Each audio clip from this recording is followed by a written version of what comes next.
اور اے نبی، اگر تم پر اللہ کا فضل اور اس کی مہربانی نہ ہوتی تو ان میں سے ایک جماعت تم کو بہکانے کا قصد کر ہی چکی تھی،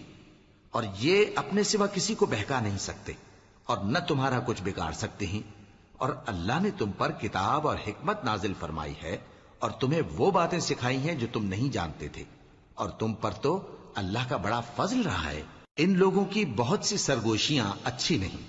ہاں اس شخص کی سرگوشی اچھی ہو سکتی ہے جو خیرات یا نیک بات یا لوگوں میں صلح کرنے کو کہے، اور جو ایسے کام اللہ کی خوشنودی حاصل کرنے کے لیے کرے گا تو ہم اس کو بڑا ثواب دیں گے۔ اور جو شخص سیدھا رستہ معلوم ہونے کے بعد پیغمبر کی مخالفت کرے اور مومنوں کے رستے کے سوا کسی اور رستے پر چلے تو جدھر وہ چلتا ہے ہم اسے ادھر ہی چلا دیں گے، اور قیامت کے دن اسے جہنم میں داخل کریں گے، اور وہ بری جگہ ہے۔ اللہ اس گناہ کو نہیں بخشے گا کہ کسی کو اس کا شریک بنایا جائے، اور اس کے سوا اور گناہ جس کو چاہے گا بخش دے گا، اور جس نے اللہ کے ساتھ شریک بنایا تو بے شک وہ رستے سے دور جا پڑا۔ یہ لوگ اللہ کے سوا جو پرستش کرتے ہیں تو کچھ دیویوں کی، اور پکارتے بھی ہیں تو شیطان سرکش ہی کو، جس پر اللہ نے لعنت کی ہے، اور وہ اللہ سے کہنے لگا میں تیرے بندوں سے غیر اللہ کی نیاز دلوا کر مال کا ایک مقرر حصہ لے لیا کروں گا،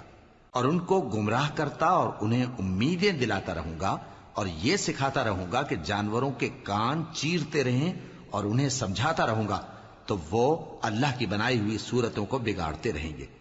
اور جس شخص نے اللہ کو چھوڑ کر شیطان کو دوست بنایا وہ صاف صاف گھاٹے میں رہا۔ وہ ان کو وعدے دیتا ہے اور امیدیں دلاتا ہے، اور جو کچھ شیطان انہیں وعدے دیتا ہے وہ دھوکہ ہی دھوکہ ہے۔ ایسے لوگوں کا ٹھکانہ جہنم ہے، اور وہ وہاں سے کوئی راہ فرار نہیں پا سکیں گے۔ اور جو لوگ ایمان لائے اور نیک کام کرتے رہے ان کو ہم بہشتوں میں داخل کریں گے جن کے نیچے نہریں جاری ہیں، وہ ہمیشہ ہمیشہ ان میں رہیں گے۔ یہ اللہ کا سچا وعدہ ہے، اور اللہ سے زیادہ بات کا سچا کون ہو سکتا ہے؟ مسلمانوں، نجات نہ تو تمہاری آرزوؤں پر ہے اور نہ اہل کتاب کی آرزوؤں پر۔ جو شخص برائی کرے گا اسے اسی طرح کا بدلہ دیا جائے گا، اور وہ اللہ کے سوا نہ کسی کو حمایتی پائے گا اور نہ مددگار۔ اور جو نیک کام کرے گا مرد ہو یا عورت جبکہ وہ صاحب ایمان بھی ہو تو ایسے لوگ بہشت میں داخل ہوں گے، اور ان کی تل برابر بھی حق تلفی نہ کی جائے گی۔ اور اس شخص سے اچھا کس کا دین ہو سکتا ہے جس نے اللہ کے آگے سر جھکا دیا اور وہ نیکوکار بھی ہے، اور ابراہیم کے دین کا پیرو ہے جو یکسو یعنی ایک اللہ کے ہو رہے تھے،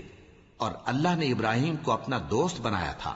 اور آسمان اور زمین میں جو کچھ ہے سب اللہ ہی کا ہے، اور اللہ ہر چیز کا احاطہ کیے ہوئے ہے۔